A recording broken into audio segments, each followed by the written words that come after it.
Assalamualaikum warahmatullahi wabarakatuh. Apa kabar semuanya? Adik-adik semua, para siswa.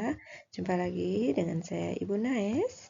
Pada kesempatan kali ini, kita akan sama-sama belajar mengenai klasifikasi materi. Kita lihat dulu peta konsep sebagai klasifikasi materi secara garis besar. Kita lihat di sini. Materi atau zat itu dikelompokkan menjadi dua kelompok besar. Yang pertama itu zat tunggal, dan yang kedua campuran.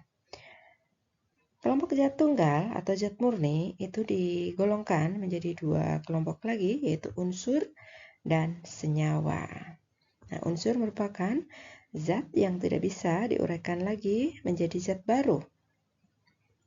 Nah, unsur sendiri di alam ini dikelompokkan menjadi dua, yaitu unsur logam dan non-logam. Untuk kelompok senyawa, senyawa itu merupakan gabungan dua atau lebih unsur secara kimiawi dengan perbandingan tertentu. Kemudian campuran, ada tiga kelompok dari campuran, yaitu larutan, koloid, dan suspensi. Ketiga-tiganya nanti akan memiliki ciri khas tertentu. Kita lanjutkan para siswa. Kelompok zat tunggal, ya, itu ada unsur dan senyawa. Apa itu unsur? Unsur adalah zat yang tidak dapat diuraikan lagi menjadi zat baru yang lebih sederhana. Nah, kemudian dibedakan menjadi unsur logam dan non-logam. Kita beri contoh unsur di alam ini, yaitu Fe atau yang lebih kita kenal yaitu zat besi, kemudian Al atau aluminium, ataupun yang lebih sering kita tahu dan peranannya sangat penting, yaitu oksigen. Ya, oksigen itu salah satu contoh unsur. Kemudian senyawa. Senyawa itu merupakan gabungan dua atau lebih unsur secara kimiawi dengan perbandingan tertentu dan mempunyai sifat yang berbeda dengan unsur penyusunnya. Contoh dari senyawa yaitu, Ibu ambil contohnya, yaitu H2O atau air, dan CO2 atau karbon dioksida. Kita lanjutkan para siswa. Nah, Ibu perkenalkan di sini sistem periodik unsur, ya. Ini adalah sejumlah unsur yang ada di alam ini, ya. Ini di sini ada sistem periodik unsur, ada golongan, ada periodenya.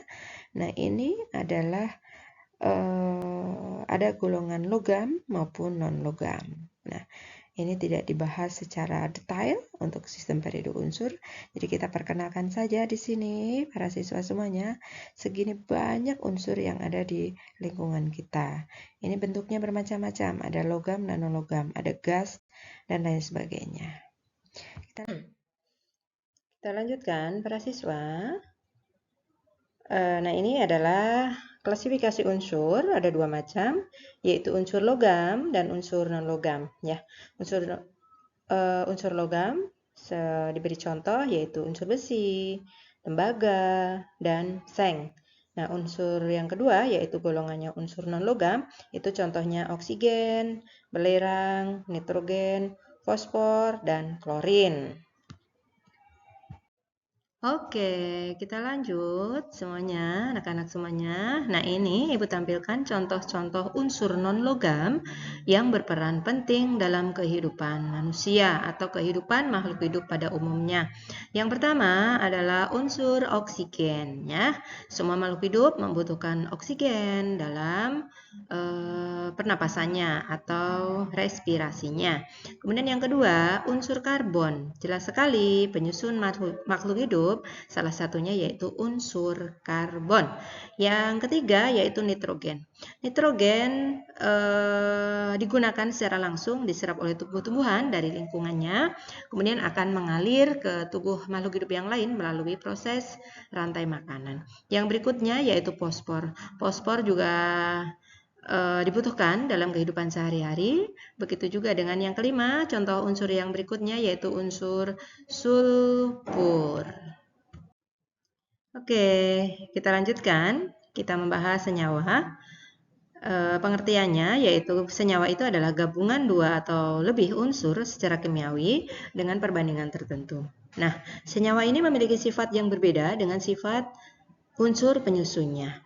Ibu beri contoh di sini senyawa yaitu H2O, air, C6H12O6 atau glukosa, C10H16O, kamfer, H2SO4 asam sulfat, NaCl garam, CO2 karbon dioksida. Nah, ini kesemuanya ini adalah senyawa-senyawa yang sering kita jumpai di sekeliling kita, di sekitar kita gitu ya. Misalnya air, jelas sekali kita tiap hari menggunakan. Glukosa itu zat gula yang ada pada makanan, kemudian kamfer ya, sering kita menggunakan juga. Asam sulfat. Nah, asam sulfat itu ada pada air aki ya. Kemudian NaCl, garam dapur jelas. Kemudian karbon dioksida. Nah, itu adalah gas yang kita keluarkan dari proses respirasi. Baiklah, anak-anak semuanya, kita lanjutkan. Ibu tampilkan 3 gambar yang ketiganya contoh unsur di alam ini. Yang pertama, bongkahan yang berwarna kuning itu adalah belerang atau sulfur ya. Nah, ini ada di lingkungan kita. Yang gambar berikutnya itu oksigen. Oksigen kita tahu sangat diperlukan oleh makhluk hidup yaitu untuk bernapas. Yang berikutnya unsur yang ketiga yang Ibu beri contoh yaitu nitrogen ya. Nitrogen ini diambil dari lingkungan oleh tumbuh-tumbuhan, kemudian tumbuh-tumbuhan mengalirkan nitrogen dalam bentuk senyawa ke dalam tubuh makhluk hidup yang lain melalui proses rantai makanan. Yang berikutnya Ibu tampilkan lagi 3 gambar. Nah, kalau yang pertama kali 3 gambar adalah unsur, 3 gambar yang kedua yaitu contoh senyawa ya. Yang pertama gambar apa itu? Adalah gambar air ya, gambar air H2O ya, senyawa yang tersusun dari unsur hidrogen dan oksigen. Gambar kedua ya, garam dapur. Nah, garam dapur kita tahu tiap hari menggunakan garam dapur, tapi kita nggak tahu apa rumus kimiawi atau terdiri dari unsur apa garam dapur itu. Ya, terdiri dari unsur natrium dan klorin ya, NaCl, natrium klorida. Yang berikutnya gambar ketiga yaitu aki. Nah, di dalam aki itu ada airnya. Nah, air di dalam aki itu merupakan senyawa asam sulfat H2SO4 ya, terdiri dari beberapa unsur pada air aki tersebut. Kita lanjutkan para siswa untuk melatih kalian memahami apa yang sudah Ibu paparkan tadi. Kalian dipinta untuk mengerjakan ya 2 latihan soal. Yang pertama kalian dipinta untuk sebutkan atau menyebutkan 5 unsur yang tergolong unsur logam dan 5 unsur yang tergolong unsur non-logam. Yang kedua, latihan soal yang kedua yaitu sebutkan 5 contoh senyawa yang ada di sekitar kita. Selamat mengerjakan latihan. Semoga sukses. Terima kasih. Sekian. Assalamualaikum warahmatullahi wabarakatuh.